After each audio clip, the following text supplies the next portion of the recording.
제시문, 얘들아, 제시문이라 그랬어. 뭔가를 제시해 준다 그랬죠. 여기서 뭘 제시를 할까요? 뭘 제시를 할까? 뭐를 알려준다? 첫 번째로는 그냥 그 문제의 조건을 제시하기도 해요. 연대 유형입니다. 연대 같은 경우에는 제시문과 문제가 따로 노는 게 아니라 제시문 자체가 문제예요. 이러이러한 상황이 있다. 그런 다음에 그거에 대해서 1번 뭐를 풀어라 라는 걸로 문제 일부가 아예 돼버리는 경우들이 있습니다. 두 번째로는 문제풀이에 필요한 이론을 소개하는 경우도 있어요. 이론이나 공식을 소개하는 경우도 있습니다. 아, 이런 거 이런 식으로 나타낼 수 있어 라고 하는데 이 이론 소개는 또 어떻게 보면 두 가지로 나눠서 볼 수 있어요. 하나는 응시자들이라면 충분히 알고 있을 만한 내용을 다시 얘기해주는 하는 내용이 있고, 또 하나는 응시자들이 잘 모르거나 아예 모르거나 이거 얘기 안 해주면은 야, 시험 범위가 이렇게 해가지고 이런 내용까지 다루면은 그래서 되겠니? 트집 잡힐 만한 내용들, 잘 모를 만한 것들, 아, 서비스, 야, 요거 알려줄게 하는 경우가 있습니다. 이러이런 공식이 있고 이렇게 풀면 돼 라는 걸 설명할 때가 있어요. 자, 이거는 당연히 내가 모를까봐 이거 물리2에 나온 내용이지 그러면 학생들이 잘 모를까봐 공식까지 알려줬네 라고 해서 이거 참고해서 공식 활용해서 문제 풀면 돼요. 이거는 큰 문제가 안 됩니다. 결국에는 이걸 다 쓸 수밖에 없으니까. 근데 문제는 요거야. 제시문에서 이러이러한 경우에 물체의 충돌 과정에서 운동량이 합이 보존되며 이를 운동량 보존 법칙이라고 한다. 이래 가지고서는 운동 에너지, 포텐셜 에너지 이렇게 역학적 에너지는 각각은 변해도 합은 보존될 것이다. 뭐 이런 식으로 저거 다 아는 내용인데 라는 걸 또 써줄 때가 있어요. 이건 의미가 뭘까요? 이건 의미가 뭘까? 제시문 없으면 허전하니까?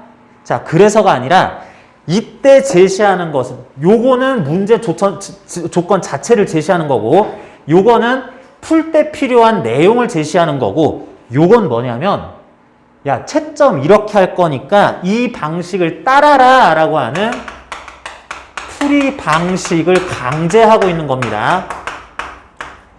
또는 요건 좀 말이 과격하고 출제자의 의도, 채점자의 그 배점표를 제시하고 있다라고 하면 되겠어요.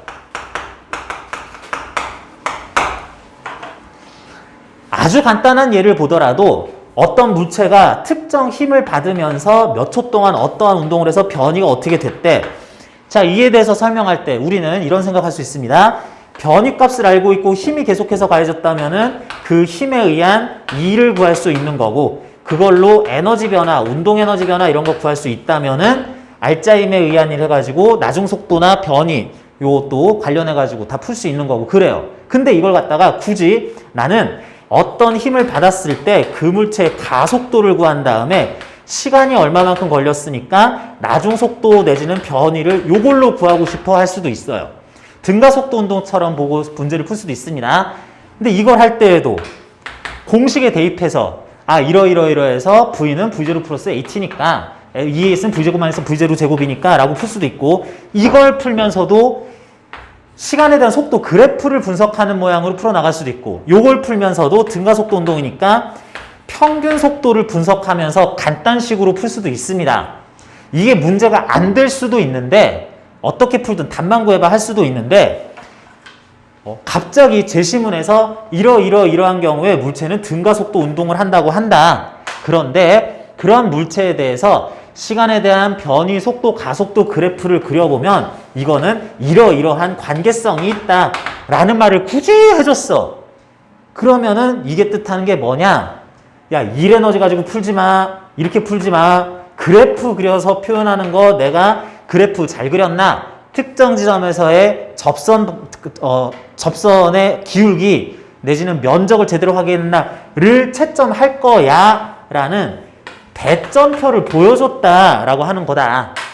물리 문제에서는 똑같은 문제도 풀 수 있는 방식이 여러 개로 나오는 경우가 상당히 많기 때문에 어떻게 쓰는지에 따라서 학생들 답안지가 다른데 다른 답안지에 대해서 야, 요거를 어떻게 가지고 조절해서 점수를 전체적으로 합리적으로 맞출까? 이거를 그 판단을 하기 위해서는 첫 번째, 배점표가 여러 장 필요하겠다. 요렇게 풀었으면 요거 따라가고, 요렇게 풀었으면 요거 따라가고 해야지. 근데 그렇게 했을 때 문항별 점수가 득점 요소별 점수를 또 표준화하는 것도 이것도 형평성을 맞추는 게 좋지 않기 때문에 그래서 생각해낸 것이 야, 문제풀이를 이렇게 하라고 시키자. 시켰으니까 다 똑같은 방법으로 풀 때니까 배점 요소 채점할 때는 정확하게 그거 인라운드만 판단해야 되는 거 가장 객관적이지 않겠느냐라고 해야 되는데 이걸 못 알아채고 나 그거 아는데? 그런 내용 아는데? 그냥 아는 내용 쭉 박스 안에 쓰여 있네. 아, 뭐 그렇구나. 넘어간 다음에 정작 풀 때는 내 맘대로 풀다가 우연히 그걸 따라가면은 고득점 하는 거고 내 맘대로 풀다 보니 나는 이거 별로 안 좋아해서 다른 방법 따라가면은 배점표 하나도 안 건드리는 거죠. 얘 그래프 안 그렸네? 기울기 얘기 없네? 면적 얘기 없네? 답은 맞았네? 그냥 이거 맞고 끝나는 거야. 잘 풀고도 떨어지는 학생들이 시키는 대로 안 해서 그래요. 그래서 제시문에서 때쯤에 언뜻 보니까 다 아는 내용이야. 나 공부 되게 잘해. 물리 엄청 잘해. 특히 나는 무슨 영재고 나와서 과학고 나와서 고급 물리까지 공부했어. AP 준비하고 그래서 일반 물리도 할 줄 알아. 그래가지고 이 문제 요렇게 풀 수 있지롱. 그래가지고 이렇게 풀자. 이게 떨어집니다. 엉뚱한 방법으로 풀면 해밀턴이형 계산해가지고 문제 풀었다. 그래프 안 그렸네? 채점 안 하고, 채점 안 하고, 채점 안 하고. 답은 맞았네? 오케이. 탈락. 뭐 이렇게 되는 거죠. 그래서 여러분들이 제시문을 절대 함부로 보면 안 되고, 문제 제시문부터 보고 푸는 것도 좋지만, 어쨌든 문제 풀고 답안 작성 직전에 제시문을 한 번 더 읽어봐야 됩니다. 문제 풀다 보면 제시문에서 뭐라고 하는지 까먹어요. 잠깐만, 답은 나왔는데 뭐라고 풀려고 그랬었지? 아, 맞다. 이렇게 풀려고 그랬어요. 따라가야 되는 거다. 그리고 비슷한 역할을 또 하는 것이 문제의 괄호, 단 해가지고 나오는 거. 이 단서 조항이 굉장히 중요합니다. 단서 조항에서 이러 하는 거는 이렇다고 본다라고 한다든지 이럴 경우에는 이렇게 하자. 필요하다면 이것을 이용하시오라고 한 것들. 얘들아, 이런 거 나올 때 있어요. 필요하다면 이러이러하다는 사실 또는 필요하다면 이 공식도 활용하세요라고 그런 거. 그거 써야 돼요? 안 써요? 풀이 과정에서 사용해야 돼요? 안 써야 돼요? 자, 필요하다면 이것도 쓰세요 그랬어요. 나는 이거 필요 없이 다른 방법으로 풀 수 있는데요. 그런 친구들도 있을 텐데 이 필요가 뭐 할 때 필요한 거죠? 뭐 할 때 필요한 거지? 이게 문제 풀 때 필요한 게 아닙니다. 야, 너 혹시 계산하다가 이런 거 막히면 이것도 써. 그게 아니에요. 네가 대학 입학하는 데에 필요하다면 이걸 쓰세요. 괜히 문제만 한번 풀어보는 거지 입학까지는 할 필요 없어. 그러면 안 써도 괜찮아라는 뜻이에요. 무조건 쓰라는 얘기입니다. 다른 방법을 알고 있어도 이런 것들은 반드시 답안에 그 내용 그대로 또는 내용상으로 현출이 되어 있어야 돼요. 어떻게든. 내가 이거 썼다는 티가 나야지 득점이 이루어지는 겁니다. 자, 그래서 여러분들 이제 이런 내용들에 대해서 이제 얘기를 하는데 그 외에 제시문에서 정말 쓸데없는 얘기는 해주는 때도 있기는 있어요. 옛날에 뉴턴이 이런 실험을 해봤더니 이게 안 맞더라. 그래서 힘에 대해서 재정의하고 뉴턴의 1, 2, 3 법칙을 만들었더라. 옛날에 아리스토텔레스는 이런 얘기 했었는데 피타고라스는 이렇게 얘기를 해가지고 데모크리토스는 이런 얘기도 했었고요. 사원소설이 어쩌니 저쩌니 원자론이 어쩌니 저쩌니 그런 역사적인 얘기라든지 좀 주변적인 것들 이런 것들은 사실 답안에는 들어갈 이유가 없는 것들이에요. 논술이라 그래가지고 뭔가 내가 글을 써야 되는 게 아닙니다. 답안 풀이, 문제 풀이를 하면 되기 때문에 형식적으로 내놓는 그런 경우도 있긴 있어요. 옛날에 누구누구는 뉴턴은 자연철에 대한 수학적 고찰이라는 책에서 이렇게 얘기했다. 필요 없습니다. 답안지에다 그런 것도 써야 되는 안 씁니다. 채점 안 해요. 자, 그래서 우리 경희대 기출문제로서 실제로 나왔었던 문제를 한번 보는데 운동하는 물체의 질량과 속도를 곱하면 운동량, 물체가 충돌할 때 받는 충격량 이러저러가지고 이렇게 돼가지고 포신이 길어가지고 해가지고 운동량 변화가 커지기 때문이다. 운동량과 충격량의 정의 그리고 그것들의 관계성에 대해서 얘기를 했습니다. 운동량의 변화량이 충격량이다. 그러는데 요것도 또 좀 세세한 거긴 한데 첫째 줄에서 그랬어요. 운동하는 물체의 질량과 속도의 곱을 운동량이라고 한다. 운동하는 물체의 질량과 속력의 곱이 운동량이다. 이렇게 얘기를 안 했죠. 물리 책 표면 가장 먼저 나오는 내용인데 모든 물리책의 첫 번째 나오는 건데 물리량에는 벡터량과 스칼라량이 있다라는 거예요. 간단하게 얘기해서 스칼라량은 크기만 중요하지 방향을 언급할 수 없다. 벡터량은 방향까지 함께 가지는 것으로서 크기만 같다 그래서 방향이 다르면 방향이 같다 그래서 크기가 다르면 그건 서로 다른 벡터다. 다른 벡터라는 게 무슨 뜻이야? 이거 구하라 그랬는데 저거 구하면 틀린 거다라는 뜻이죠. 김철수하고 박철수는 성이 다르고 이름만 같은 됐지가 아니라 얘네들은 야 너 이름이 뭐니 그랬는데 저 철수인데요? 이렇게 안 하잖아. 김철수라고 합니다. 이렇게 하잖아요. 제대로 대답을 하라는 뜻이에요. 그런데 학생들이 은근 이거 가지고 이상한 말들을 많이 해요. 그것과 관련 있는 문제가 논제 2번이에요. 논제 02 논제가 이게 벡터량에 대한 표현을 제대로 하느냐가 사실은 풀이의 주안점 중에 하나의 문제입니다. 그런데 학생들이 벡터량, 스칼라량 얘기를 하면서 벡터를 마치 스칼라량인 것처럼 그냥 크기 가지고만 계속 얘기하는 때가 있거나 대답할 때도 방향 얘기 빼먹고 하는 경우도 많이 있습니다. 내신 시험에서 함정 문제가 아니라 논술에서도 또한 주의해야 되는 내용이기는 해요. 그리고 운동량은 질량과 속도의 곱이다 라고 했을 때에도 속력 아니라 그랬죠. 벡터량으로서 의미 있게 문제에 접근하라는 뜻이었죠. 그러니까 여기에서도 방망이가 공을 때리는데 공이 날아오는 걸 방망이가 때렸는데 그래서 공이 이렇게 날아갈 때 최초 속력 말고 속도는 이쪽 방향으로 얼마 얻어 맞은 다음에 속도는 이쪽 방향으로 얼마 그 벡터의 변화는 이렇던 벡터와 시점 일치시켜서 요렇던 벡터 요런 벡터 속도 벡터 이렇게 시점을 일치해서 이렇던 벡터 이렇게 변하면은 벡터 값으로서 운동량 또는 속도의 변화 정도는 요만큼이요 라는 것들 벡터 연산 해주라는 얘기입니다. 그런 것들 그림도 그려주면 좋겠고 뭐 그래서 그런 것들도 좀 숨어 있다라고 할 수 있을 거고요. 자, 나에서 자유낙하하는 엘리베이터에서 공을 어쩌고 저쩌고 해가지고 이러저러 해가지고 관성력, 구심력, 원운동 어쩌고 저쩌고 구심가속도 이런 것들 얘기를 해줬는데 이런 것들은 여러분들이 내용을 알면 접근하기 쉬운 건데 모르면 문제 자체를 이게 뭔 뜻이야? 이건 어떻게 풀어? 라는 것들이 잘 접근 자체가 안 될 수도 있습니다. 그래서 요거는 이런 것들이 실제 출제가 되었었으니까 이런 문제도 풀 줄 알아야 되겠다를 한번 점검하는 문제였다라는 의미를 가지게 되겠어요. 그래서 우리 오늘 일단 기본적으로 내용상으로는 포물선 운동 조금 알아보겠습니다. 포물선 운동과 원운동 좀 알아보겠습니다. 포물선 운동이라는 것은 그야말로 던진 물체의 운동, 궤적이라는 뜻입니다. 그러는데 여러분들 이거는 금방 얘기할 수 있을 것 같아요. 어떤 물체가 가장 많이 나오는 것이 물체가 지면에 대해서 비스듬하게 V제로로 지면에 대한 세타 각도로 던졌다라고 그럴 때 물체가 지금부터 날아갈 궤적의 모양은 포물선 모양이 될 것이다 라고 하면서 요거를 가로 방향, 세로 방향으로 나누는 게 일반적이긴 한데 그 이유가 뭐냐면 분석하기 쉽게 하기 위해서 물체가 임의의 지점에서 어떤 힘을 알짜 힘으로 받고 있는지 확인을 해보자.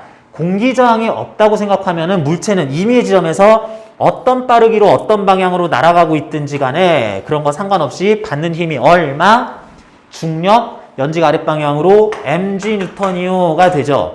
여기서도 mg 뉴턴이오가 되죠. 그러면 가속도는 항상 얼마겠어? 아래로 g가 되겠죠. 아래로 g라는 어디에 있든 간에 가속도 자체는 거기에서 아래로 g, 거기에서 아래로 g. 포물선 운동은 등가속도 운동이다, 아니다? 등가속도 운동입니다. 속도가 변하는 거, 순간적으로 정지한 거 다 필요 없어요. 위치가 변하는 거 필요 없습니다. 가속도가 이런 벡터다. 지금도 그거 똑같네. 등가속도 운동이에요.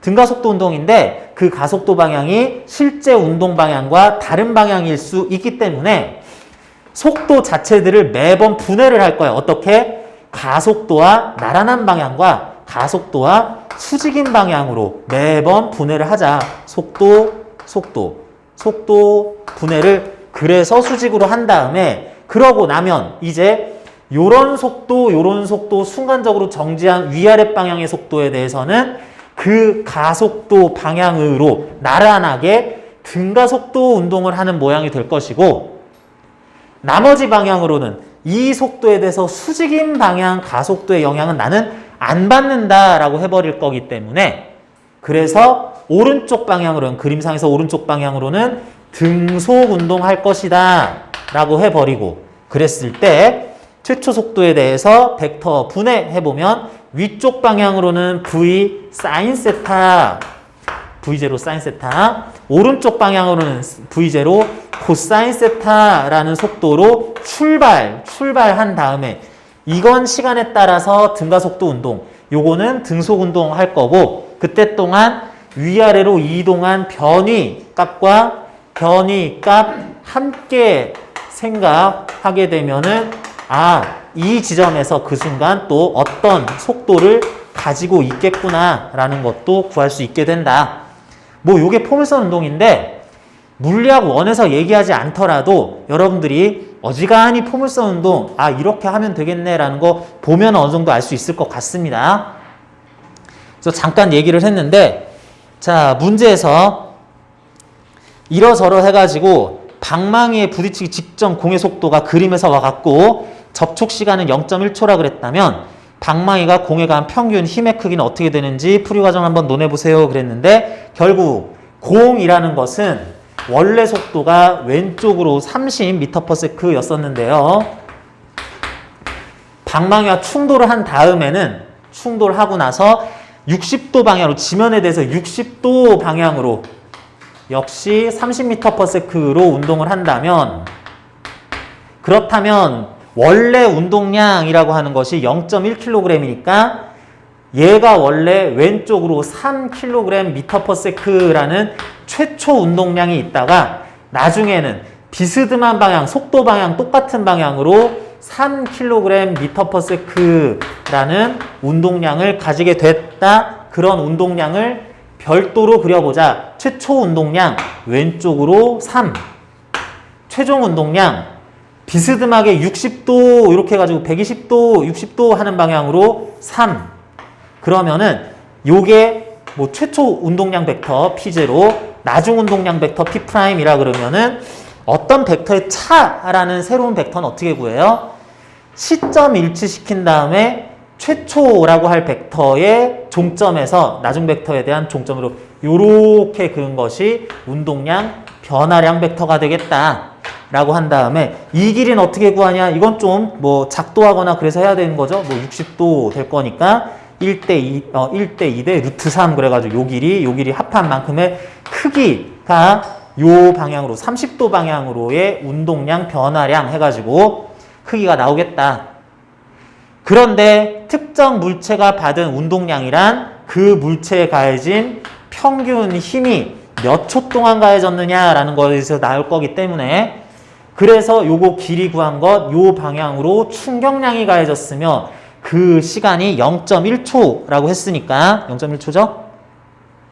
0.1초 라고 했으니까 힘은 다시 0.1 나눠서 몇 뉴턴이다 표시해주면 되겠다. 그래서 요거 답을 할 때에도 자 방망이가 공에 가한 평균 힘의 크기를 구하라 그랬다 그랬죠? 그러니까 여기서는 방망이는 지면에 대해서 30도 위쪽 방향으로 물체에 이러이러한 힘을 가했어요. 그러면 대답하는 거에 대해서 군더더기를 더 붙인 거고 지금은 크기만 얘기하세요. 그러면 진짜로 크기만 써주면 되겠습니다. 뭐 그런 풀이였어가지고 요거는 운동량에 대한 거 벡터량이다 주의하면서 벡터 연산 해주면 되겠고요. 별거 없고요. 공이 날아가기 시작한 직후 0.1초 때 정지해 있던 A가 낙하 지점을 향해서 등가속도 직선 운동을 하고 싶다라고 그랬습니다. 자, 그래서 이게 공이 여기서 30m/s로 60도 방향으로 30m/s로 출발해가지고 지금부터 중력만 받으면서 이렇게 포물선 운동을 할 수가 있을 텐데 최초에 아마 외야수인 것 같아요. A라는 사람이 그 방망이 또는 공으로부터 출발한 공으로부터 70m 지점에 있어서 뒤로 가야겠네 그래가지고 정지 상태에서 등가속도 운동을 한다라고 그랬다. 등가속도 운동을 한다 그랬을 때 지면이 닿기 전에 아웃시켜야 되잖아. 지면이 닿기 전에 공을 정확하게 잡기 위해서 A는 어떠한 가속도를 가져야 될까라고 물어봤습니다. 그랬을 때 항상 이런 얘기 하죠. 이게 여기서 출발하는데 이 사람이 키가 장신이야 2m야 막 그래. 팔 뻗으면 3m 넘어가 막 이렇게 되면은 이게 도착할 장소가 지면의 3m 지점에서 난 손으로 잡을 거니까 이런 거 고려해야 될 수도 있지만 그런 사람의 키와 공의 최초 이 타격한 높이 이런 건 무시하자라고 하면은 땅에 떨어지기 직전에 거기까지만 따라잡으면 되겠다. 그러기 위한 가속도를 등가속도 운동이라면 구하여라 라는 문제네요. 자, 그래서 요런 것들 써주면 됩니다. 30m/s로 출발을 했을 때에는 오른쪽 위쪽으로 15m/s 위쪽으로 15루트 3m/s로 출발한 물체라고 할 수 있고 그런 물체는 언제나 아랫방향으로 10m/s제곱의 가속도 공기 저항 없으니까 그런 걸 받는다고 한다면 그렇다면 어떤 지점에 떨어질 때 우선 알아야 되는 게 그런 땅바닥에 떨어질 때까지 몇 초 동안 포물선 운동을 할 것이냐 그런 동안에 공 자체는 몇 미터까지 날아갈 것이냐 그러니까 이 사람은 나머지 거리가 얼마이기 때문에 어떠한 등가속도 운동을 해야 되겠느냐라는 거를 순서대로 구해주면 되겠네. 빠르게 요거 한번 그래도 포물선 운동 문제니까 같이 너무 해설로 넘기지 말고 풀어보면은 몇 초의 시간이 걸리겠느냐라는 거를 구하는 것도 굉장히 다양한 방법이 있을 수 있어요. 그런데 요런 걸로 생각을 해봅시다. 어쨌든 공이 날아가는 동안에 공기 저항이 없다면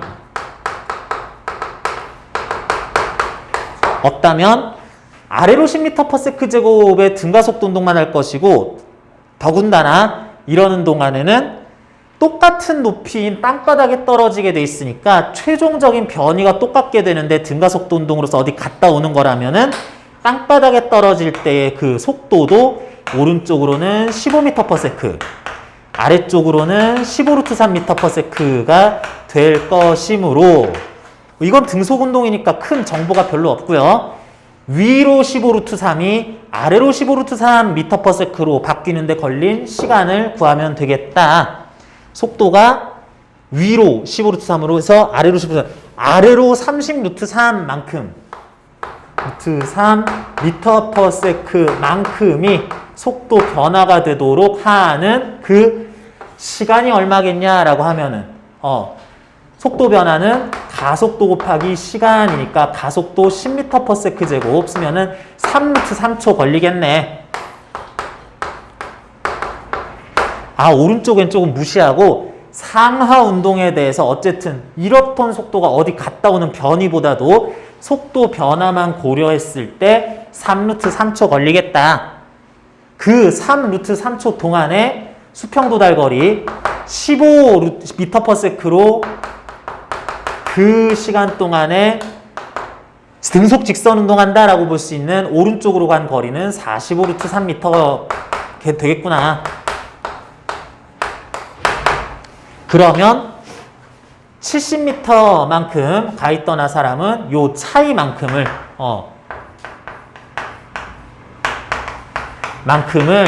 등가속도 운동에서 가야지 되겠구나. 공을 친 순간 출발했다면 그렇게 해서 역시 같은 시간 만에 여기까지 달려가야 되겠구나. 여기부터 이제 등가속도 운동이니까 더 이상 설명은 좀 생략할게요. 이런 식으로 포물선 운동에 대해서 나눠서 생각한 다음에 등속 운동 문제 하나, 등가속도 운동 문제 하나 푼다고 생각하고 여러분들 등가속도 운동 문제면은 이렇게 될 때까지 시간 충분히 구할 수 있을 거니까 이런 서술도 쭉 평이하게 해주면 되겠습니다.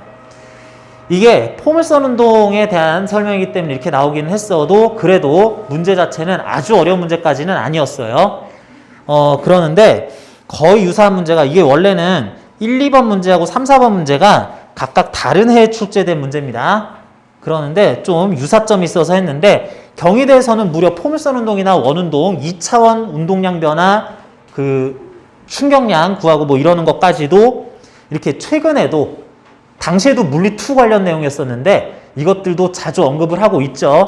경희대만 해도 물리2 꽤 언급하는 편이다라고 하는 겁니다. 그러는데 11쪽에 나오는 3번과 4번을 보면은 자, 어떤 비행기가 막 날아다니는데 무슨 그래프인 것도 같고 그림도 그려져 있고 뭐 각도 나오고 속도 나오고 그래가지고 문제가 되게 풀이 과정이 까다로울 것처럼 보이기도 해요. 그런데 분석해보면 이제 별건 없습니다. 비행기가 일종의 고개운전처럼 막 올라갔다 내려갔다 하는 운동을 하겠대. 그런데 앞에는 생략, 어느 순간에 지면에 대해서 45도 방향으로 45도 방향인 대로 141m/s라는 속도를 가지고 중간에 이제 B 지점에서 출발했다고 볼 수 있을 때 그때 엔진을 꺼서 그냥 얘가 던진 물체처럼 운동을 한대. 어떻게? 여기서 던지면은 어쨌든 45도로 던졌다 그러면 포물선 운동하겠다 라고 해야 되겠네. 그래서 똑같은 높이 지점에는 또 45도로 도착하게 돼 있습니다. 그런데 이때부터는 내가 엔진을 다시 잘 켜서 B 지점 지나서 C 지점에 도착했을 때는 잘 켜가지고 이렇게 저렇게 해가지고 이번에는 역시 가던 방향 그대로 45도 방향으로 출발한 이후에 다음부터는 원운동을 하는 것처럼 그려주고 싶다. 원운동을 해서 여기가 D 지점이죠. 여기가 D 지점. D 지점까지 이렇게 가가지고 계속 이렇게 원호를 따라가는 운동을 하고 싶다. 그랬을 때 이 원운동 궤도는 이렇게 반지름 몇 미터라고 그랬더라? 반지름 4.05km에 4050m의 반지름을 가지는 거대한 원의 일부가 될 이런 운동을 시키고 싶다라고 그랬는데 언뜻 보면 B에서 C까지 가는 과정의 점선, 경로와 C에서 D 지나서 호를 따라가는 경로가 이게 크게 구분이 안 됩니다. 실제로 그림만 봤을 때는 포물선하고 원의 일부가 잘 구분이 안 돼요. 그래서 요거 얘기할 때는 물체에 대해서 이러이러한 운동을 해가지고 회복하고 다시 상승하고 어쩌고 한다라는 것에 대해서 여러분들이 그림 보고는 판단할 수 없고 읽어봐야지 되는 거고요. 그랬을 때 B와 C 지점 사이에서 승객들이 무중력 상태를 경험하는 시간을 구하라라고 그랬는데 요거는 무중력을 경험한다라고 하는 것은 내 주변을 봤을 때 내가 중력을 받아서 발바닥이 땅에서 떨어졌다면 낙하하는 듯한 느낌을 안 받도록 돼. 무슨 얘기야? 내가 발바닥 밑에 뭐가 있어서 이것과의 거리가 가까워지는 걸 낙하한다고 인식을 하는데 내가 만약에 점프를 했는데 이게 안 가까워지네 할 수 있을 나와 주변 사이에 가속도가 똑같은 뭐겠어? 승객과 이 안에 들어있을 승객과 주변 비행기 내부가 보이는 것이 내가 얘에 대해서 낙하하는 듯한 느낌이 안 들도록 둘 다 똑같은 가속도를 가지도록 할 조건을 구하여라 라고 했는데 요때 비행기뿐만 아니라 사람도 이런 속도로 출발을 했으면 둘 다 같은 속도를 가지고 있을 텐데 나름 사람도 나름 비행기도 사람을 포함한 게 아니라 둘 다 중력만을 받는다면 알짜 힘으로써 각각 중력만을 받는다면 사람의 중력 질량으로 나서 가속도 비행기의 비행기 중력 질량으로 나서 가속도가 같을 것이기 때문에 나와 너의 가속도가 똑같기 때문에 나는 중력을 못 느낀다라는 표현을 쓸 수 있을 것이다. 그럴 때가 언제겠느냐? 포물선 운동하는 과정에서 B에서 C까지라고 그랬으니까 그냥 이 포물선 운동하는 요 시간을 구하여라 라고도 할 수가 있겠네. 그래서 그 시간을 구하기 위해서는 또 141m/s 루트 2분의 141 m/s 루트 2분의 140m/s로 속도 분해한 다음에 여기 도착할 때까지는 또 오른쪽으로 루트 2분의 141 아래쪽으로도 루트 2분의 140m/s의 속력으로 그 속력이 회복이 돼서 다시 돌아올 거니까 요것에 관해서는 아까 전에 야구공 문제하고 똑같은 문제네요. 아, 이건 잘 모르겠고 이런 속도가 이렇게 될 때까지 걸릴 시간을 구하면은 문제에서 대답하는, 문제에서 물어보는 것에 대한 대답이 적절하게 되겠구나. 루트를 1.41이라고 보자고 했으니까 요거 위 오른쪽으로 각각 100m/s, 100m/s로 했다고 보고 속도 변화는 위로 100이 아래로 100 될 때까지, 오른쪽은 신경 안 써요. 200만큼의 속도 변화가 등가속도 운동 10m/s 제곱에서 이루어질 20초 기간을 구하여라. 뭐 그런 뜻이었네요. 뭐 간단하게 요거는 문제 풀이까지도 좀 소개를 했는데 4번 D 지점에서 비행기가 180m/s 속력으로 반지름 4.05km인 등속 원동을 한다고 하자. 자, 재밌는 말이 나왔습니다. 첫 번째, 등속 원운동이라는 말이 나왔고요.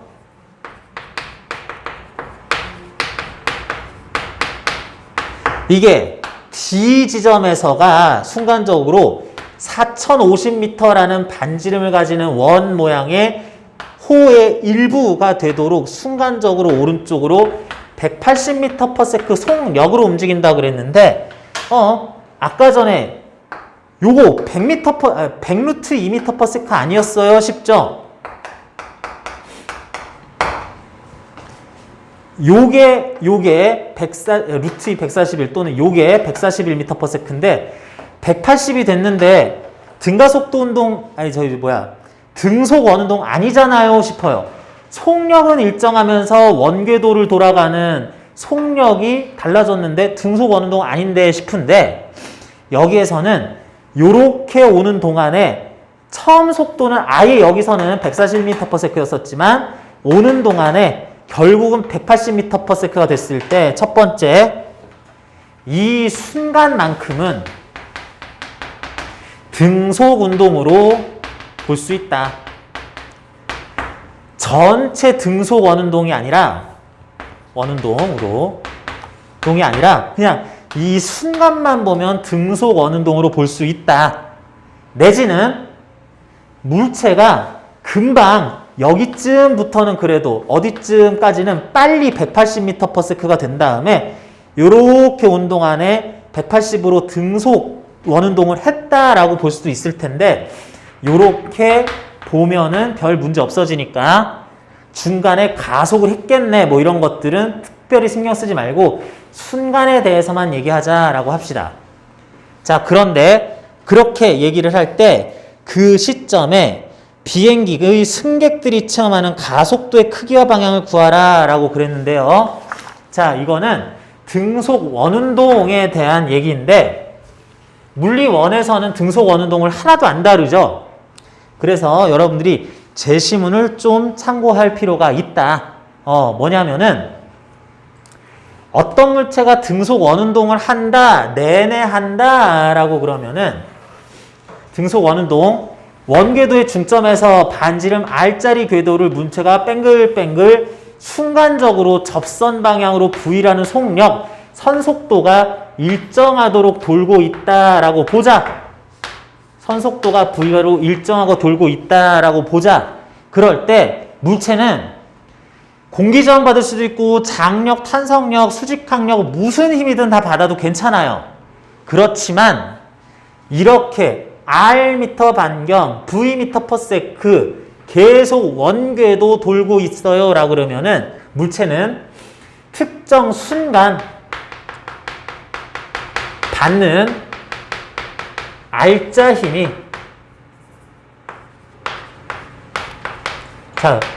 중력, 공기저항, 마찰력 다 받아도 된다 그랬습니다. 어쨌거나 그렇게 받았을 모든 힘에 R자 힘, 비보존력 다 필요 없고 R자 힘이 물체가 질량이 m 킬로그램이라고 그랬을 때 알짜 힘이니까 벡터죠.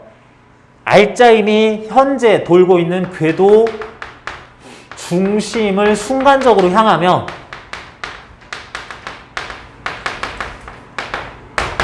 그 알짜 힘의 크기가 mr분의 v제곱 미터/세컨드 뉴턴이에요 라고 나오거나 다른 말로는 물체가 가속도가 그런 방향으로 r분의 v제곱 미터/세컨드 제곱이면은 그러면 물체는 그냥 이 지점에서 다른 또 지점에서의 등속 원운동 조건이 만족이 된다라고 그럽니다. 요걸 합쳐서 구심력 조건이라고 그래요. 또는 가속도로 얘기할 때는 구심 가속도 조건이라고 할 수 있겠죠. 등속 원운동의 구심력 조건이라고 할 겁니다. 자, 그래서 등속 원운동 관련한 문제를 하나하나 풀기 시작하면 너무 많아지는데 우리 정규반에서는 좀 2차원 운동에 대해서 조금 더 자세하게 알아보는 시간이 따로 회차가 있었는데 오늘은 좀 욕심내서 할 게 많기 때문에 원운동이다라 그러면은 다른 것들 뭐 그냥 다 필요 없고 한순간 받는 힘을 찾아요. 중력, 뭐 mg 있다. 그리고 여기 공기저항 있네. 그래서 공기저항 뭐 F뉴턴 있다. 여기 막 줄도 묶여있네. 장력 T 있다. 또 뭐 있을까? 여기 뭐 먼지 같은 거 있어가지고 뭐 이렇게 아니면 이거 추진력 있어가지고 얘가 확 하면서 추진력 하면서 뭐 라즈F라는 라즈F라는 추진력을 내고 있다. 뭐 어쩌고 저쩌고 하고 있어요. 이렇게 하면 안 되는데. 추진력을 내고는 있는데 그 분사되는 연료에 의한 상대적으로 기체가 받는 힘은 요 접선 방향으로 라즈F다. 뭐 이런 식으로 하자. 상황이 복잡해 보이지만 그래서 어쩌라고 그러면 됩니다. 그 순간 등속 원운동을 하는 일부 원궤도상이 있었다면은 물체가 가질 가속도나 알짜 힘은 구심력 조건을 만족해야 된다. 야, 이거 다 합치면은 결국에는 여기에서 저쪽 방향으로 센트럴 포스라서 FC라고 씁니다.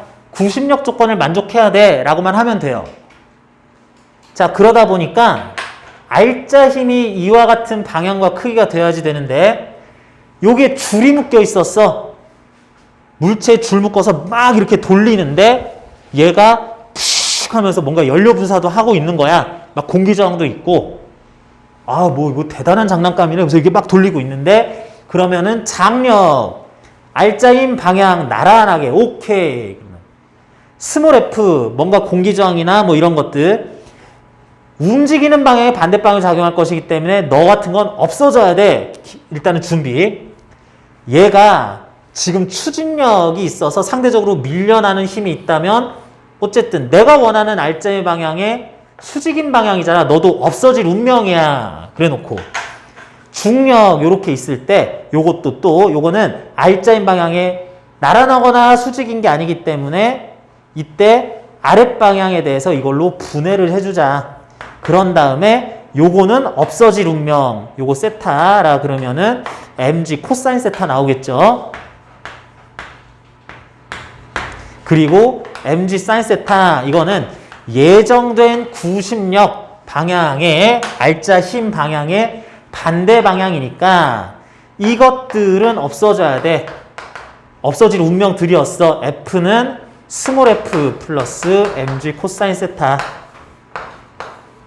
그리고 원하는 방향이 이쪽 방향인데 같은 방향 t 반대 방향 mg 사인 세타는 마이너스 mg 사인 세타는 없어지면 안 되고 이게 구심력 조건을 만족시켜야 돼 라는 식으로 예를 좀 들어봤는데 어떤 물체가 받고 있는 힘에 대해서 그냥 편견 갖지 말고 다 써줘요. 그런 다음에 포물선 운동이네 뭐 원운동이네 뭐 이런 운동 상황이 있을 텐데 원운동이라면 지금 원궤도의 중심 방향으로 아닌 수직 방향 힘들은 없어질 운명이 되도록 끼워 맞춰주면 되는 것이고, 그리고 그쪽 방향으로의 힘의 크기를 연산한 결과는 구심력 크기 조건을 만족시켜주면 되겠다라는 걸로 문제 접근합니다. 이걸 이렇게 설명해도 되나, 워낙 시간이 없어서 빨리 좀 진행하는 그런 느낌이긴 했는데, 이렇게 하는데, 다시 넘어가 보면은 지금 질량 M짜리 적당한 이 비행기는 이 4050m라는 반지름을 가지는 원 일부 구간을 순간적으로 180m/s로 가고 있는 상황이기 때문에 원운동, 등속 원운동으로 볼 수 있듯 순간이다 라 그러면은 알짜 힘은 닥치고 중심 방향으로 나와야지 돼요. 우리는 결론은 이미 알고 있다라고 해야지 되겠고, 그러면 이게 받을 힘이 뭐가 있냐 그러면은 중력을 받아야 될 것이고요. 아래로 적당한 mg에 대한 중력을 받아야 될 것이고, 또 무슨 힘 받냐? 또 무슨 힘 받아요? 받을 힘이 없죠? 엉망진창이지. 선생님, 얘가요, 이 상태에서 중력은 받는데 이거는 원하는 힘의 반대 방향이니까 그냥 그러려니 치고, 이 비행기가 위쪽으로 받을 힘은 아예 없는 선생님 어떡하죠? 그랬을 때 알아서 그게 맞춰지도록 얘가 날개 조정을 해서 양력하고 추진력 내뿜고 뭐 이렇게 할 거야. 추진력 받고 있고 그렇게 할 거야. 그래서 이거는 실제로 그 힘을 다 구해라 라는 거라기보다는 몰라, 뭐라도 해가지고 얘가 뭐 알아서 열심히 연료 분사하고 날개 방향 틀어가지고 양력 발생시키고 이러겠지 하면서 그건 모르겠고, 뭐를 계산해서 이렇게 돼야 되는지는 모르겠고, 결론은 암튼 되게 문제 이상하죠? 결론은 암튼 비행기의 질량이 m이라면 돌고 있는 반경이 4050m에 대한 현재 속도 180에 m/s니까 제곱한 힘으로 나오거나, 질량으로 나누면 현재 비행기의 가속도는 위쪽 방향으로 제식문에 나온 그대로죠. R분의 4050m분의 180m/s의 제곱 R분의 V제곱으로 나와야 됩니다. 그냥 다 썼다 하고 이렇게. 얘는 가속도 위쪽으로 뭐 어떤 일이 벌어져서든 이런 크기로 나와요 라고 하는 걸로 계산이나 해주자라는 문제가 돼버립니다.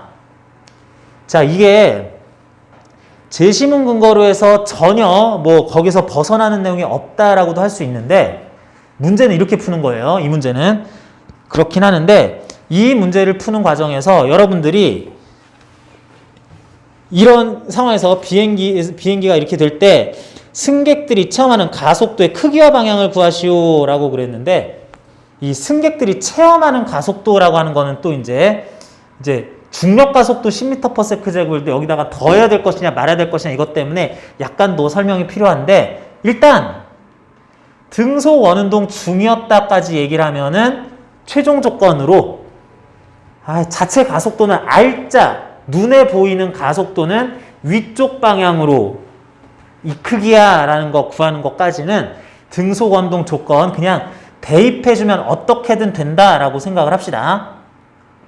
자, 그렇게 하는 의미에서의 등속 원운동 소개 정도 하는 문제였는데, 요거는 시간이 있으면은 여러분들 내가 설명 더 이제 할 거고, 자, 오늘 하고 싶은 게 많아서 그러는데, 자, 여러분들 내가요 자료까지 지금 다 올려놓지는 않았는데, 여름방학 시작하면서 지금 7회차, 6회차냐 7회차냐 7회차까지 진행한 여름방학 정규반 수업이 있습니다. 그러는데 그동안에 했던 논제들이 다 이제 그 중에서 우선적으로 해야 되는 것들을 여기다가 이렇게 좀 넣어놓기도 했고요. 기본 내용에 대해서 좀 설명하면서 일부는 내용 정리, 일부는 요 정도까지 한 것에 대해서는 그래도 이 정도 어느 정도는 따라왔으면은 정규반 합류도 가능한 뭐 이런 정도 수준으로 압축해서 내용을 하는데, 요거 내가 우리 수업에 대해서 일단은 그래도 여러분들은 수업 듣고 있으니까 요거 수업한 거 촬영분 공개를 하겠습니다. 저번에 논술 설명할 때 어머니들한테도 말씀을 드렸는데 수업 자료는 좀 따로 어떻게 필요하면은 추가 출력을 해준지 할 수도 있는데 요 공개를 하는데 어딨냐면은 앞에서 소개한 그 사이트 있죠. 채널에서 이게 딴 데도 비슷하게 진행하는 수업들이 몇몇 있지만 분당 명인학원 2020년 물리논술 월요일 수업 일하고 재생 목록에서 보면은 여기서 이제 쭉 좀 있을 거예요. 뭐 당연한 얘기 하면 됩니다. 채널 들어가서 재생 목록에서 당연히 분당 명인학원이고 물리논술 수업이겠죠. 요거 하면은 내가 그동안에 수업했던 내용들에 대해서 좀 나와 있는데 이게 3회차였나 해서 원운동과 포물선 운동을 조금 더 시간 들여서 학생들 문제도 풀고 그런 내용이 일단 올라가 있기는 해요. 그렇기는 한데 뭐 원운동에 대해서 깊이 얘기하자면 오늘 하고 싶은 얘기가 너무 많아가지고 이 정도로만 일단 정리를 할게요. 포물선 운동은 쉽게 이렇게 다가갈 수 있었는데 원운동은 실제로 포물선 운동보다 조금 출제 빈도가 낮은 편이에요. 그렇기도 하고 원운동 얘기는 뭐 이게 핵심이긴 하고 사실 할 말은 다 했는데 연습이 필요한 건데요. 이 정도로 일단은 접고 우리 논제 2번 봐야 됩니다. 논제 2번이 실제로 할 말도 되게 많아요. 논제 02. 오늘은 약간 수업 외적인 거라고도 할 수 있는데 아무튼 중요한 설명 좀 하느라고 시간이 많이 흘러가지고 좀 이어서 할게요. 자, 하나는 천장에 달려있고 또 하나는 그 밑에 둘 사이에 어떤 줄이 연결이 되어 있기는 한데 공끼리 딱 붙여놔서 줄은 지금 느슨하게 늘어떨어져 있는 상황이고요. 그런 공 A와 B가 있다고 하자. 그랬는데 A공의 지면으로부터의 높이가 지금 16m라고 돼 있죠. 그런데 이 줄의 길이는 5m짜리라고 그랬습니다. 그러면 이거 줄의 이름을 P, Q 이렇게 붙였는데 A를 가만히 놓으면 공기저항 무시한다 그랬을 때 일단은 줄이 팽팽해질 때까지 5m 동안은 A는 자유낙하를 하긴 할 거예요. 그래서 A 물체가 줄이 팽팽해질 때까지 즉 5m 자유낙하할 건데 5m 자유낙하를 한 순간까지는 1초가 걸릴 거고요. 1초 후에 A의 속도는 10m/s가 될 거예요. 그렇게 됩니다. 자유낙하는. 뭐 1초 걸리기는 해요. 자, 그런데 밑에 있는 Q줄은 상당히 그 장력, 그 최대 장력이 버틸 수 있는 게 큰데 이게 되게 약한 녀석이야. 그래가지고 하다가 여기 툭 걸려서 이게 뚝 끊어져 버릴 거라고 합니다. 순간적으로 끊어져 버릴 거라고 해요. 자, 그러면은 이게 끊어진 다음부터 띠용 하는 게 아니라 툭툭 해가지고 이제 A, B가 같이 하방 운동을 할 텐데 낙하하는 운동을 할 텐데 순간적으로 B 물체는 0m/s였었고요. A 물체는 10m/s인 순간 직후에 줄이 끊어지고 나서부터 A, B가 함께 운동할 낙하할 최초 속도 V0가 일단 몇 m/s일까요? 라는 거를 내가 물어보고 싶은 거예요. 질량은 A가 3kg, B는 2kg. 이 속도를 알면 그냥 뭐 다음부터는 자유낙하겠지. 이렇게 볼 수 있는데 이 속도를 구하고 싶은데 이 과정에서 우리가 사용할 수 있는 어떤 법칙은 뭐가 있죠? 과정에서 사용할 수 있는 법칙? 일단 운동량 보존 법칙 생각이 납니다. 잠깐만, 역학적 에너지 법칙도 있잖아. 이런 거 맨날 낙하고 어쩌고 뭐 하고 그럴 때 역학적 에너지 보존 법칙 있잖아요. 자, 줄이 끊어지기 직전과 직후 간의 관계에서 운동량 보존 법칙, 역학적 에너지 보존 법칙 1번이 성립해요? 안 해요? 성립해요? 2번이 성립해요? 안 해요?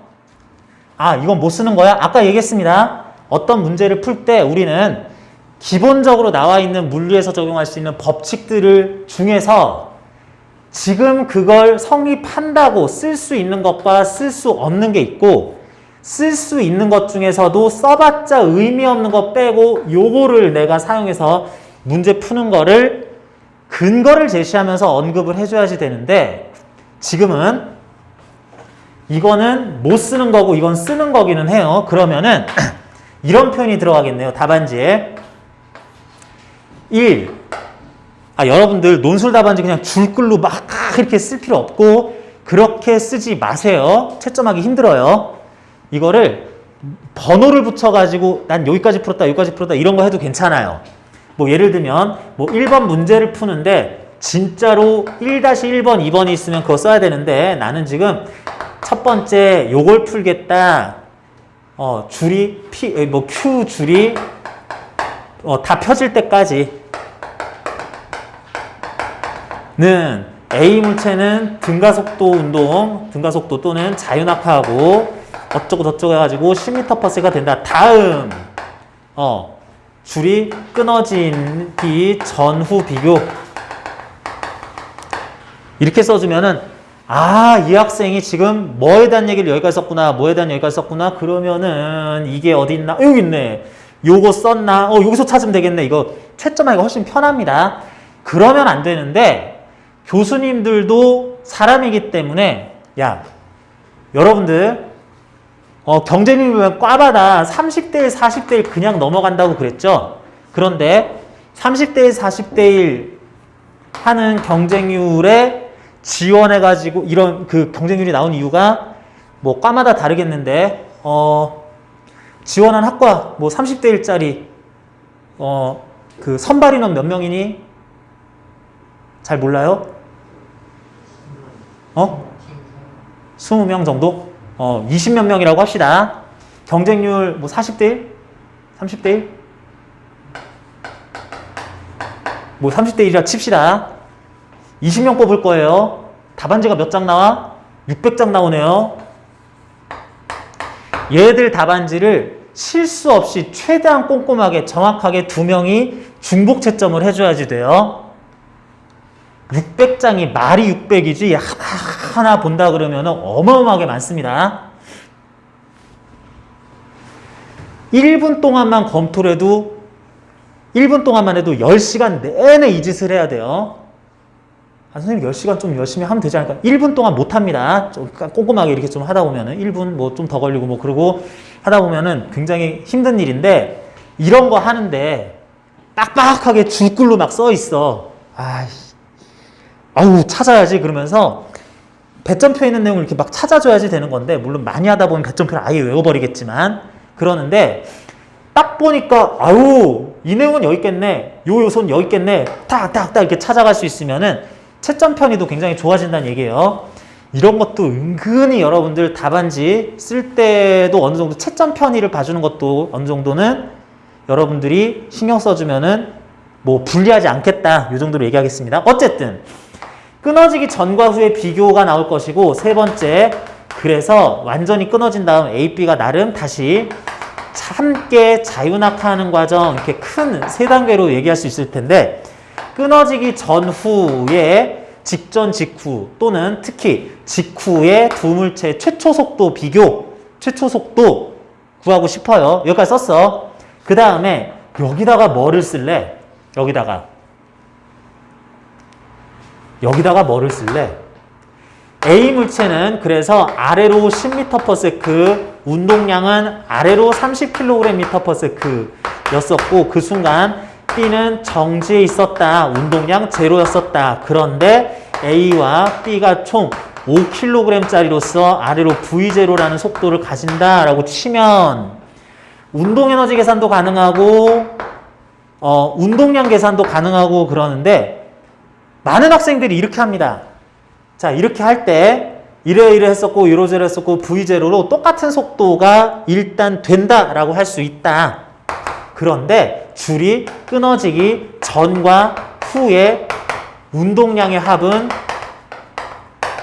보존되므로 이거 더한 것이 이것과 같아야 되겠다.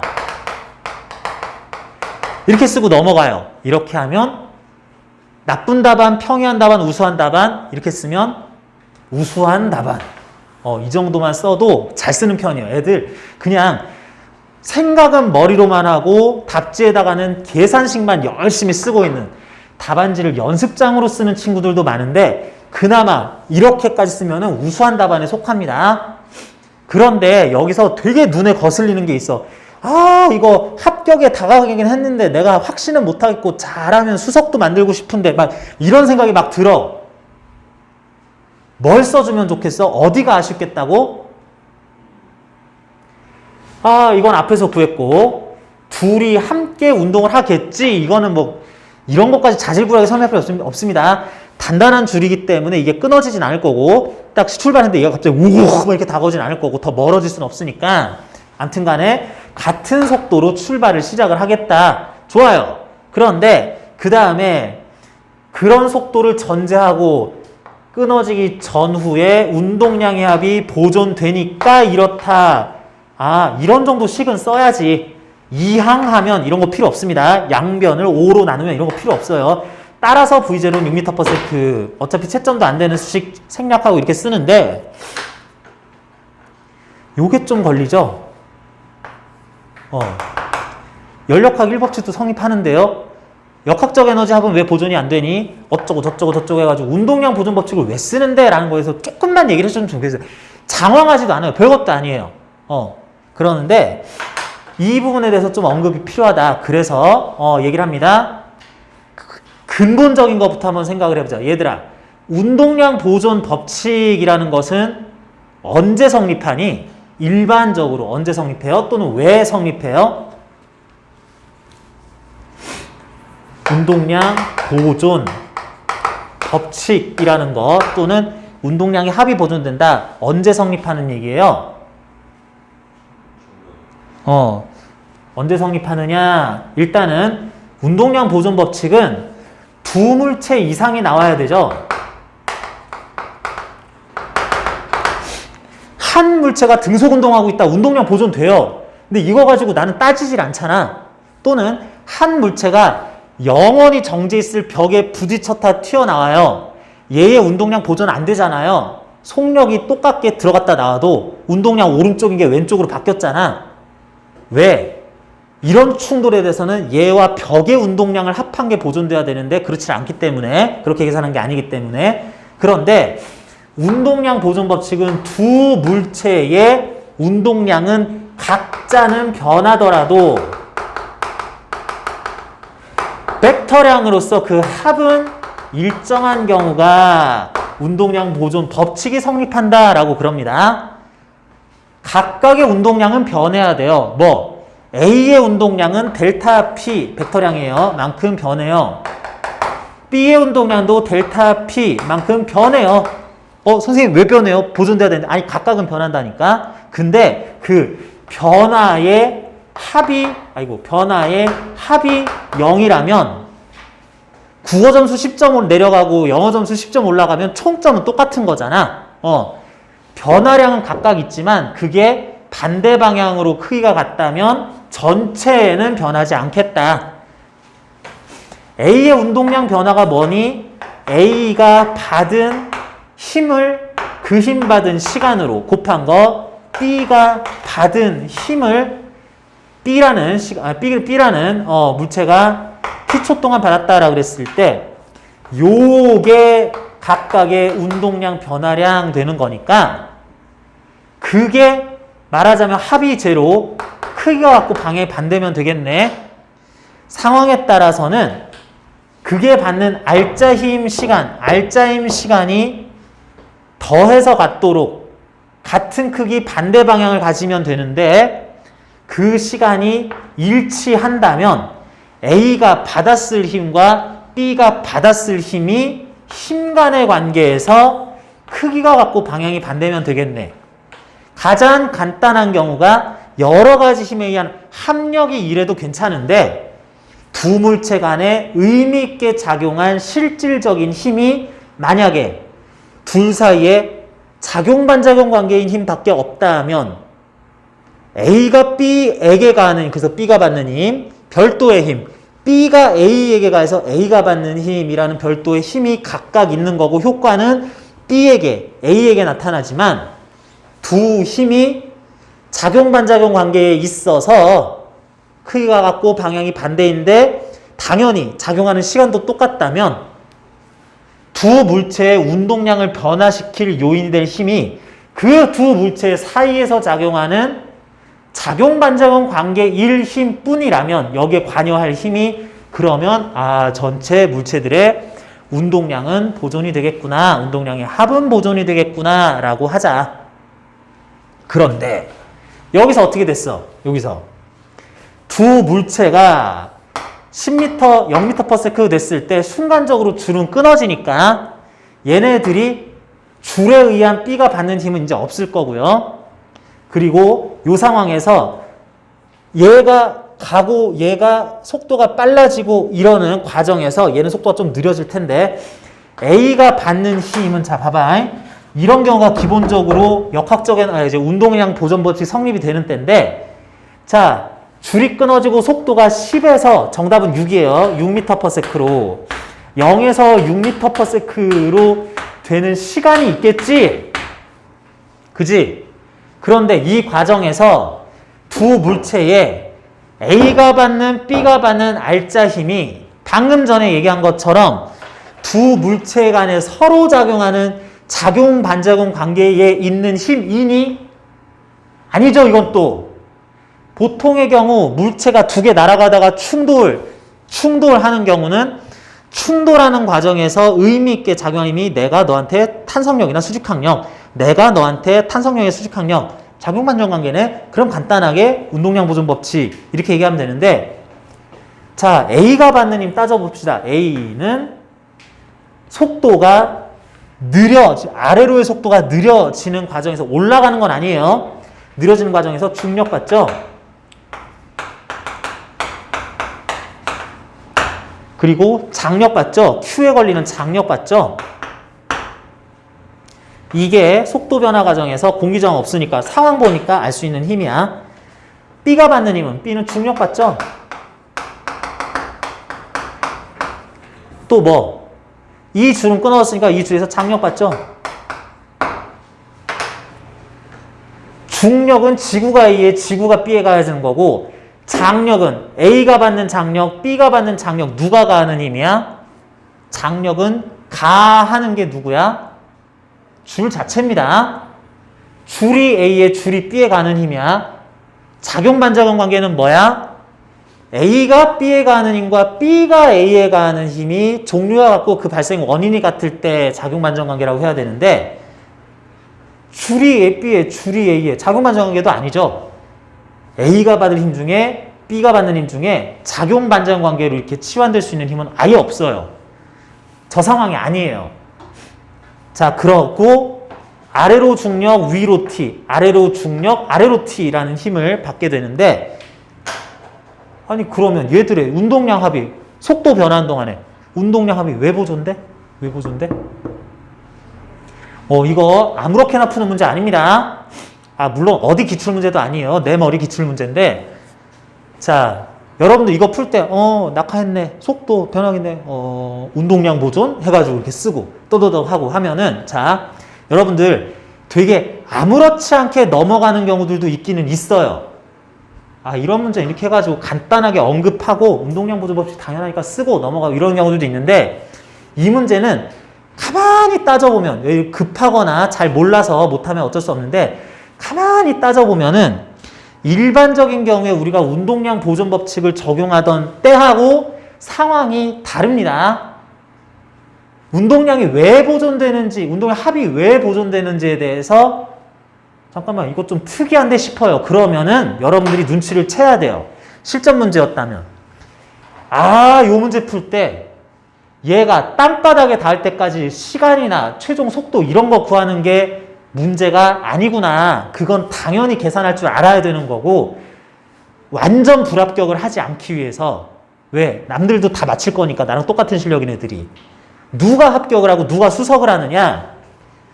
끊어지기 직전 직후에 속도가 변하는 과정에서 운동량 보존 법칙을 왜 쓸 수 있는지를 정확하게 찝어내는 부분에서 가장 큰 배점이 있을 거라는 걸 알아내야 된다는 얘기예요.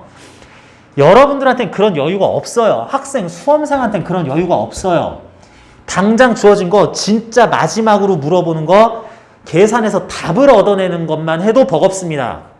수리논술, 과학논술 같이 풀면서 문제 보고 처음 보는 문제 풀고 그거 답 얻어내고 어쨌든 답안지로 완성을 해야 되는 것까지도 버거운데 정말 내가 잘할 수 있다면 고득점하거나 확정적으로 합격할 수 있을 특정 요소를 찾아내는 눈도 필요한데 하루아침에 길러지는 건 아니지만 그래도 여러분들이 꾸준히 공부를 좀 하다 보면은 이런 부분이 보일 거다. 그러니까 풀이 과정에서는 안 보여요.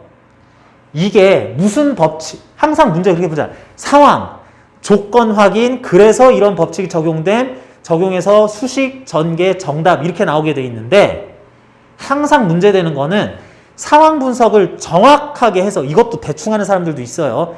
이런 문제는 원래 이렇게 풀어 하는 문제도 있는데 상황 분석을 정확히 해서 받을 힘이 이거야. 그 상황에서 아마 이걸로 풀 텐데 왜 이 조건에서 이걸 쓸 수 있는지가 사실 차이가 나는 문제라면 차이가 별로 없는 문제도 있어요. 거긴 그냥 물 흐르듯이 하는 것도 있는데 이걸 정확하게 찾아내는 것에서 가장 큰 고득점 요소가 숨어있는 경우가 제일 많습니다. 어려운 문제일수록 점수차가 편차가 크게 날 수 있는 문제일수록 그래서 따져보니 역시나 이 문제는 일반적이지가 않다. 그러면 생각해보자. 여기다 운동량 보존 쓸 건데 왜 이 경우에는 운동량 보존 법칙이 사용이 가능하냐? 자, 먼저 이런 전제가 좀 필요해요. 이건 문제풀이 요령입니다. 줄이 끊어진 이후에 B물체, A물체가 이렇게 속도가 심하게 0에서 6으로 10에서 6으로 변하는 데에 변화 시간은 매우 짧아서 거의 순간적이다라고 하자.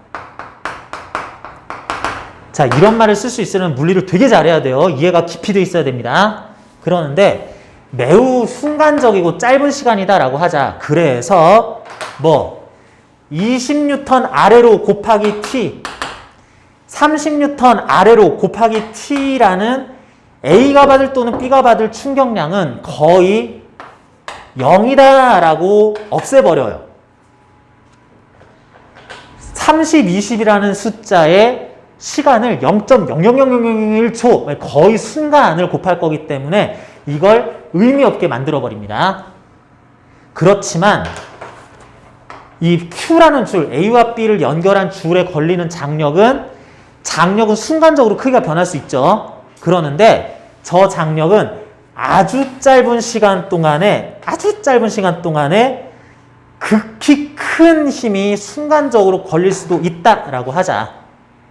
장력이 충분히 큰 힘도 버틸 수 있다면 장력은 순간적으로 그 이론 이상적인 줄의 경우에는 장력은 그 크기가 얼마든지 순간적으로 변할 수 있는데 0.00001초 동안에 4m/s만큼의 속도 변화를 일으키려면 수십만 m/s 제곱 막 이런 가속도가 나오겠죠. 거의 순간 동안에 속도 변화를 일으킬 가속도 수십만 m/s 제곱. 오케이. 그러니 내가 줄게 하는 게 가능하다라고 하자. A가 받았을 극히 짧은 시간 동안의 중력은 아주 짧은 시간이기 때문에 충격량 거의 제로. B가 받았을 중력의 충격량도 제로이명 중력에 의한 충격량 거의 제로이명 거의 매우 짧은 시간이지만 매우 큰 힘의 T에 의해서는 이게 매우 작지만 이게 매우 클 때에는 말하자면은 무한소분의 무한대꼴 뭐 이렇게 무한대 곱하기 무한소 뭐 이런 걸로 보일 수도 있는데 요거는 그래도 의미가 있다. 뭔 의미? 그게 결국은 A의 운동량 변화, B의 운동량 변화를 일으킨다고 치자 물론 두 힘이 줄이 A에, 줄이 B에 가하는 힘이니까 작용-반작용 관계는 아니긴 하지만 줄이란 이상적인 밀도와 굵기, 길이만 있고 밀도와 굵기, 질량을 무시할 수 있는 물체인 줄로서는 A한테 가한 장력과 B한테 가한 장력이 크기가 같잖아. A한테 가할 장력에 의한 충격량 위로 T 곱하기 시간, B한테 얘가 가할 충격량 아래로 T 곱하기 장력 T 곱하기 시간 스몰 t. 결국 그거는 크기가 같고 방향이 반대네. 그래서 아주 짧은 시간 동안에 A와 B의 운동량의 변화가 크기가 같고 방향이 반대라서 합은 보존이 될 것이다. 따라서 두 물체는 줄이 P줄이 끊어지기 직전 직후 또는 속도가 같아질 때까지 운동량의 합이 보존된다. 이 과정에서 A와 B의 운동량의 합은 보존될 것이므로 라고 넘어가기에는 논점이 굉장히 많은 그런 서술이에요.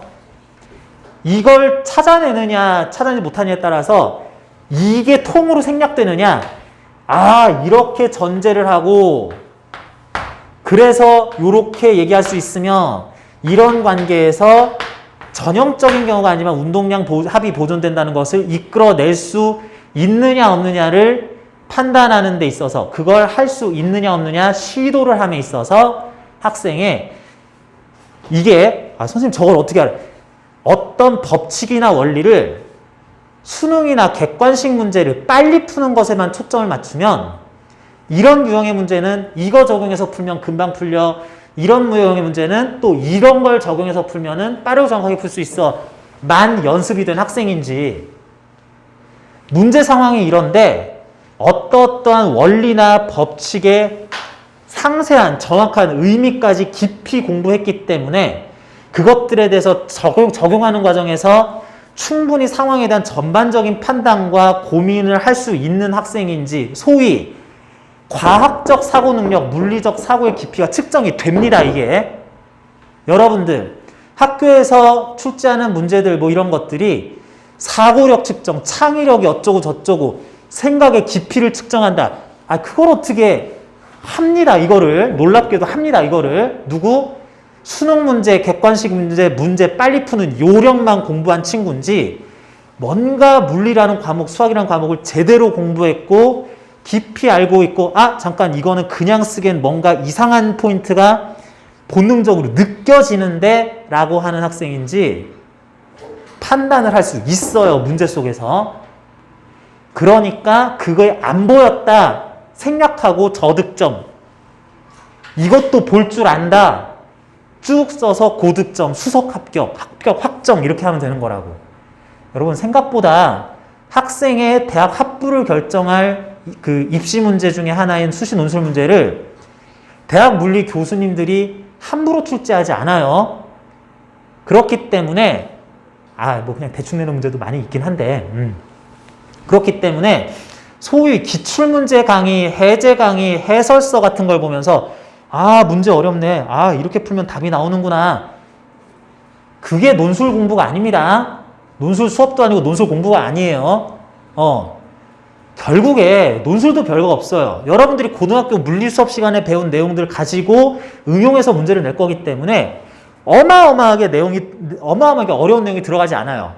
그런 거 나온다고 하더라도 어차피 어마어마하게 어려우면 다 틀릴 거니까 나는 그냥 우리 모두 빵점이구나. 나는 한 3점 얻어서 합격할까? 이런 마음으로 다 접근하면 됩니다. 그런데 우리가 실제 고득점을 위해서 어느 정도 준비해야 되는 것들은 당연히 여러분들이 항상 쓰고 있던 물리 법칙이나 문제 풀 때 사용하던 공식들이 왜 나오는지에 대해서 순서상 항상 써줘야 되는 그 몇 마디를 써서 득점을 조금 더 1점만 더 얻으면 돼요. 1점만.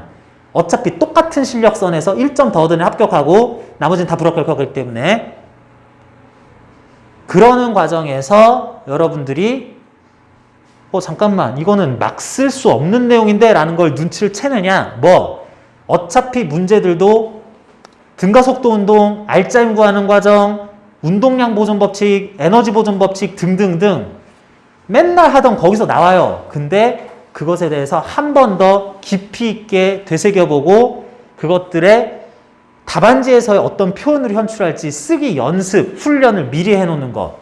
이게 논술 공부입니다. 그걸 3회라도 아니면 10회 동안 한 학생이 있어.